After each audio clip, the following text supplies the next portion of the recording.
Hi everyone, it's great to be here and to talk to you about sustainable energy as part of this UQ Sustainable Energy Masterclass. And my name's Tony Heynen. I'm the Program Coordinator for Sustainable Energy at UQ, and I'm also a Senior Lecturer in the School of Chemical Engineering, which looks after the Sustainable Energy program, including the Master of Sustainable Energy. Today I'm going to be talking to you about sustainability leadership and how that interacts with the energy transition, the transition to a low carbon future that the world is currently undertaking. I'm going to talk to you about a bit about myself, so give a little bit of an overview about me and where I've come from. I'm going to talk about sustainability leadership, so what actually is sustainability leadership and why is that an extension of leadership more broadly, and talk about some principles associated with sustainability leadership, and then apply that to, I guess, this transition that we're talking about, the energy transition. So my background is like many of the students in the Master of Sustainable Energy. I have a background actually in oil and gas. So my undergraduate degree was at UQ in environmental engineering, and I went on to work in the mining and the oil and gas sector. And I guess during my time, most recently in Timor-Leste, where I was the country manager for Italian energy company Eni, I started to understand and think about the relationship between energy and stakeholders and the community. Energy has such a powerful connection with stakeholders, with how countries and communities can develop and enhance productivity and livelihoods. So I started to think about, I guess, the interactions between all of those sectors within society, especially in Timor-Leste. So we all know that leadership is really important, and we might describe leadership as a process of influencing, and in terms of influencing direction, influencing alignment and commitment, and pushing forward with an agenda, usually and historically for companies, an economic agenda that promotes profit and the growth of a company and subsequent growth of an economy. But really what we're seeing now is a shift towards, from traditional leadership to sustainability leadership. And I think it's really important to reflect on sustainability leadership when we're thinking about the transition to sustainable energy, because the importance of not only achieving economic goals but also achieving environmental and social goals is really important. So when we're thinking about sustainability leadership, we're not only thinking about the economic improvements, but we're also thinking about environmental and social improvements. So it's those kind of extra dimensions that really are the fundamental basis of sustainability leadership. And this is important because I think companies are, and we can see this in a number of industries, companies are moving to embrace the society in which they're operating. And this is most apparent and I guess most clearly defined with Porter and Kramer's concept of shared value.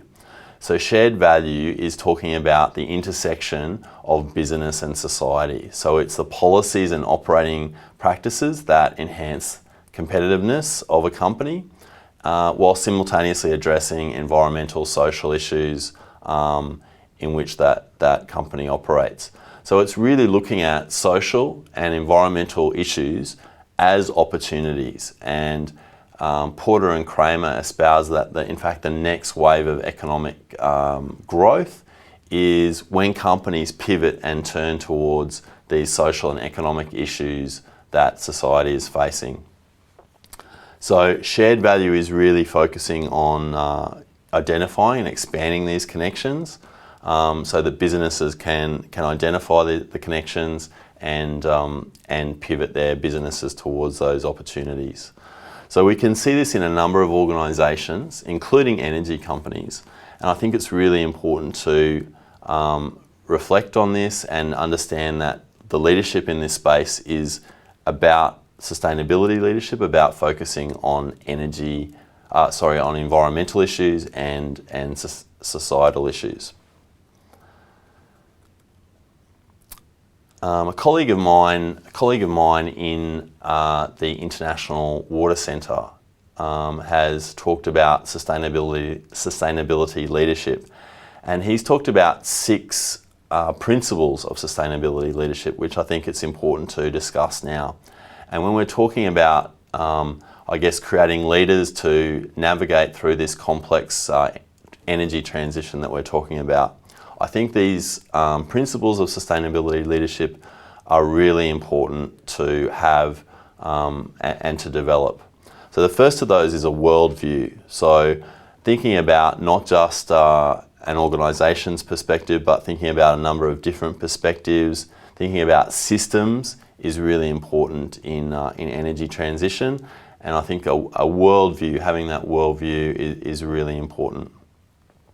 Networking is really important as well. So again, going outside your organisation or your initial contacts and talking to a wide variety of people, getting a lot of different perspectives from other leaders is really a crucial part of sustainability leadership. The third principle is boundaries. So thinking about working across boundaries, collaborating both in a multidisciplinary and a transdisciplinary way is really the way to solve societal and environmental problems and move society to more sustainable activities. Influence is the fourth one, and I think influence is really a really interesting idea of using influence and being influential. So I think influence is a very important principle.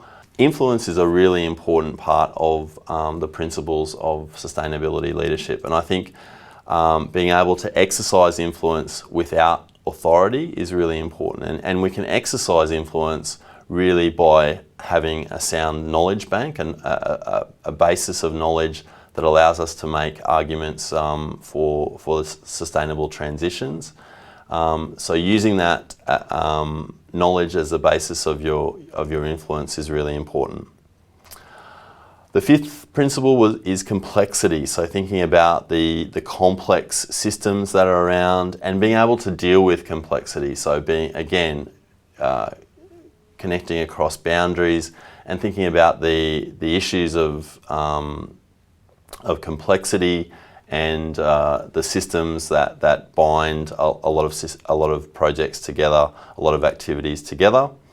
And the sixth principle was that of self-leadership. So being able to recognise your own deficiencies in your leadership and being able to develop your leadership skills as you go forward. So not only being able to network with other people, but being able to go on the process of self-improvement. So I think all these principles are really important. And we can see sustainability, I guess, come forward in business now through businesses' pivot and embrace of the Sustainable Development Goals. So we can define sustainable development as meeting the needs of the present without compromising the needs of future generations to meet their own needs. That was the classic definition from the Brundtland Report of 1987. And really, the Sustainable Development Goals, which were designed from the United Nations through a multilateral process in 2015, have a focus on fundamentally that on future generations. And it's doing that through a combination of thinking about people, planet, prosperity, peace, and partnership.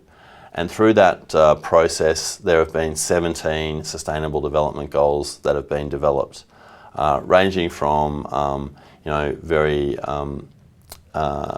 important ones. Well, they're all important, but ranging from issues such as poverty. So SDG number 1 on poverty, SDG 2 on zero hunger, right through to aspects of water, community infrastructure, partnerships and ecosystems.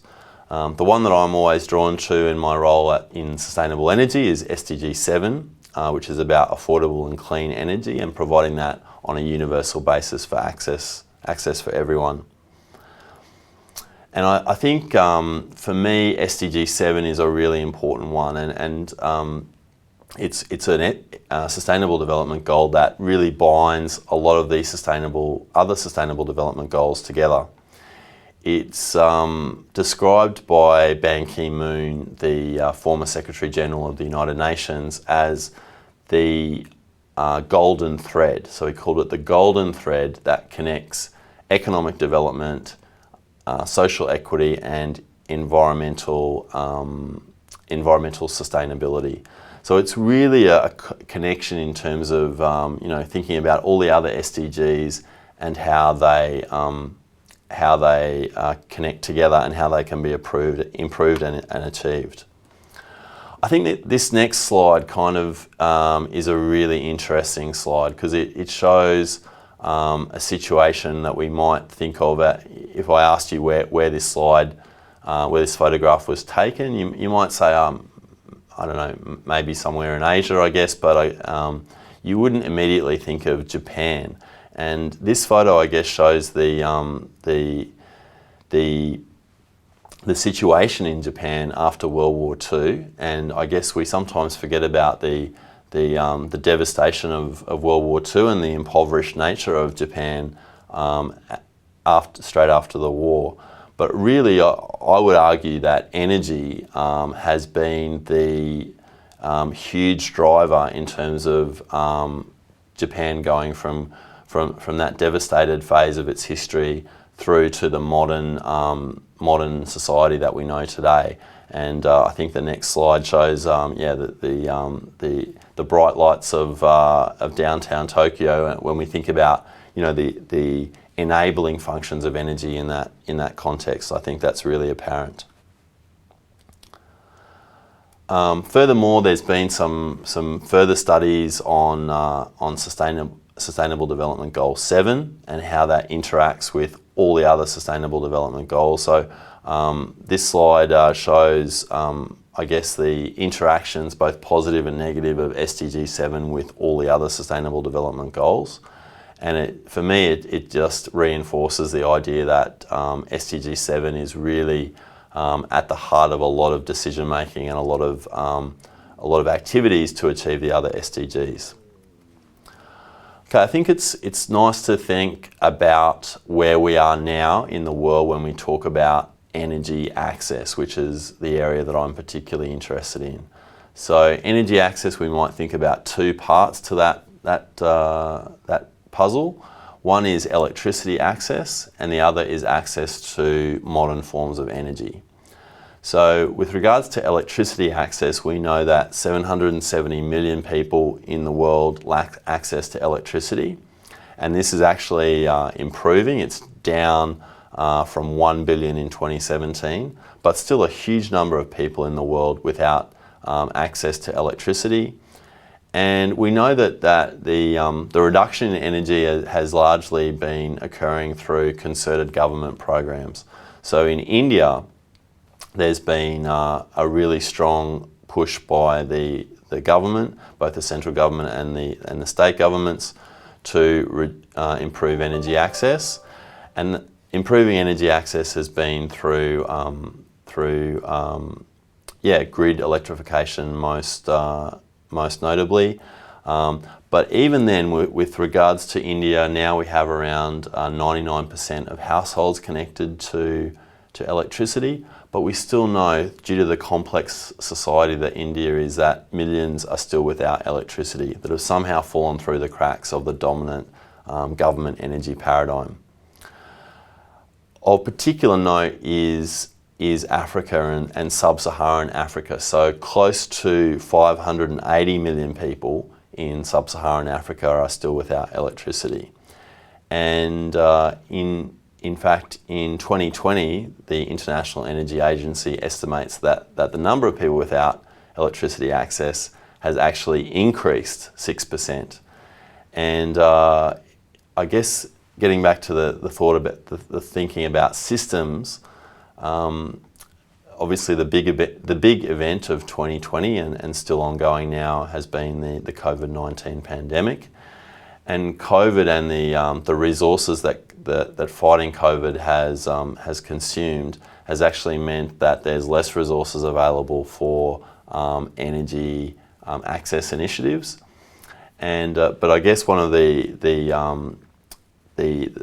sad ironies of this is that energy access is actually really important for fighting COVID by allowing refrigeration of vaccines.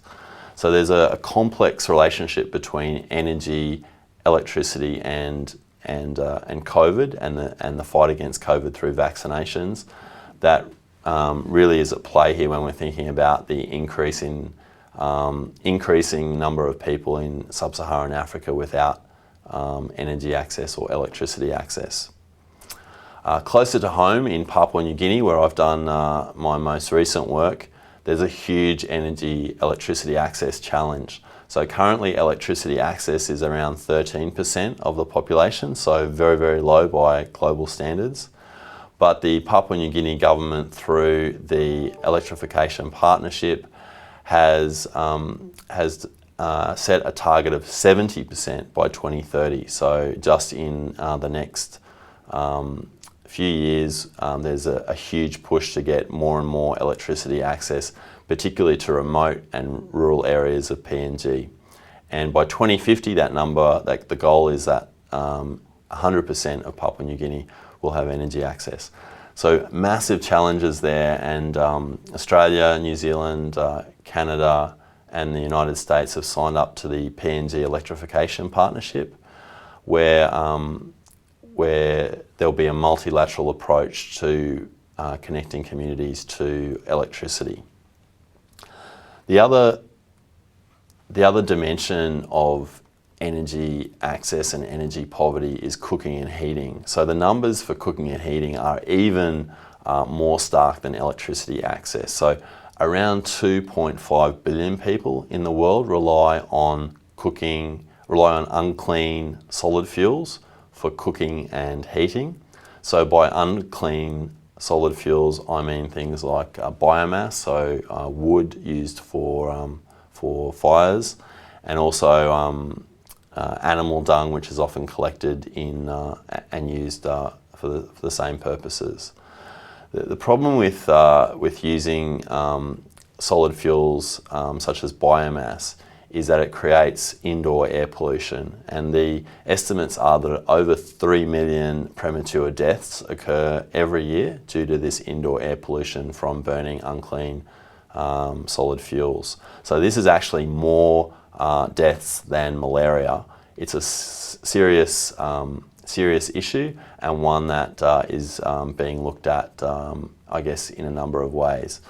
In Papua New Guinea, for example, again, choosing our nearest neighbour, 75% of the population use solid fuels for cooking.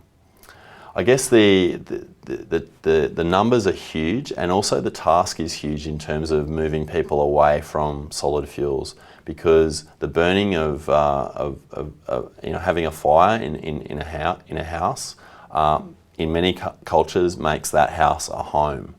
So that burning of wood is really central to communities and connects in a number of different ways.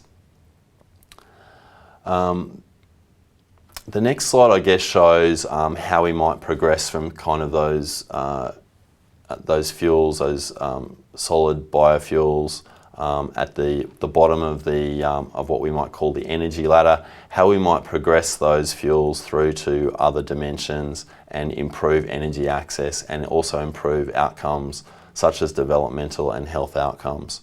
So from cooking and from crop and animal dung biofuels and wood, we might go through, communities might develop through to charcoal and coal, and eventually go through to kerosene as they maybe have more access or have subsidised access to kerosene and other fuels. But I guess the next step in terms of changing from sort of solid fuels through to sort of cleaner fuels would be things like LPG, liquefied petroleum gas, which is a really big cooking fuel used in India, and then through to sort of natural gas, and of course electricity, which provides a lot of opportunity both for cooking and heating, but also the use of other, also the enabler of other productive uses within a society or a community. This slide, the next slide, shows an interesting story about access to electricity and what that might mean for households. So this study, which was done by a colleague of mine, Yuan Malika, looked at 2 villages in India, in Andhra Pradesh, and the villages have access to reliable grid electricity, but as you can see by this photo here, it's predominantly used for entertainment. So we can see that because the stack of firewood means that solid fuels are still being used for cooking and heating, obviously causing a variety of health issues. And I guess this is important because we need to understand the decision making within this household, and the decision making in this community in particular was made by the men in the household. So the women in households didn't really get a say in terms of how the new electricity access was being used, such that these 2 energy sources coexisted side by side. Electricity, which was predominantly used for TV, and biomass, which was predominantly used for cooking. So it's important to understand, I guess, that social context. Okay, so this slide on energy and development looks at the electricity consumption per capita for countries versus the Human Development Index, so the degree of development of a country. And as we can see, there's a definite curve where as electricity consumption rises per capita, human development also rises. But interestingly, that curve flattens out at around between 5 and 10 megawatt hours per capita. And I guess above that level, we can see that increases in electricity access as society modernises and we need more and more electricity for our wants and our needs. That doesn't necessarily lead to, or it doesn't lead to, increased human development outcomes. And the next slide interestingly shows, I guess, the dilemma that we face in terms of the energy transition. This highlights, I guess, Human Development Index. So the same as the last graph, it highlights Human Development Index versus tonnes of carbon dioxide per capita for 135 countries. And it breaks each of the 135 countries up into income quintiles, so fifths of the population. This work was done by also a colleague of mine, Dr. Andrew Pascal, and it shows that as populations transition from low to high human development from 1990 through to 2014, you can see, as we saw in the last graph, that this happens with increased energy intensity, but also increased carbon intensity. So no country has been able to transition to high levels of Human Development Index without commensurate high levels of carbon dioxide emissions. So this is a really interesting challenge when we think about energy access for less developed countries such as Papua New Guinea that are embarking on this energy transition. How do they ensure that they don't follow this curve and also wind up with very high levels of carbon dioxide emissions? I think this is a warning, but also an opportunity for countries like Papua New Guinea to think about how they can embrace sustainable and renewable forms of energy to get up into that top level of the graph with high Human Development Index, but also low levels of carbon dioxide emissions. As you can see, there's no countries that are in that area of the graph. but it does represent an opportunity now for countries that are transitioning to see if they can end up in that space. So the global challenge is about how we can provide energy access for billions of people to achieve universal, sustainable, high human development. And I guess how we can do that whilst accelerating the global transition to a low carbon future. How can we ensure that the energy access is provided such that there is a new pathway formed by those emerging countries? Obviously, we have the Paris Agreement, which is designed to hold the increase in global temperatures to well below 2 degrees, below 2 degrees above pre-industrial levels, and also pursue efforts to try to limit that increase to 1.5 degrees. So this is a huge challenge, and as I said, we have all those countries that are already on that curve at very high levels of CO2 emissions, which need to be brought back to low levels of CO2 emissions. And we also have emerging countries that are trying to chart their own path to a low carbon future. I think this next graph shows a really nice way of thinking about the trade-offs between energy security, energy equity, and environmental sustainability. So this is called the energy trilemma, and it looks at issues of affordability when we're thinking about equity. It looks at security when we're thinking about which includes reliability of supply, and it also thinks about environmental sustainability, particularly in terms of carbon emissions. So this World Energy Trilemma identifies countries on the basis and gives them a score on the basis of each of these three parameters.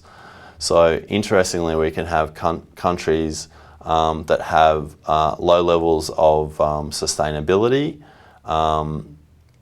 but high levels of security, and I think Qatar is a great example of that, with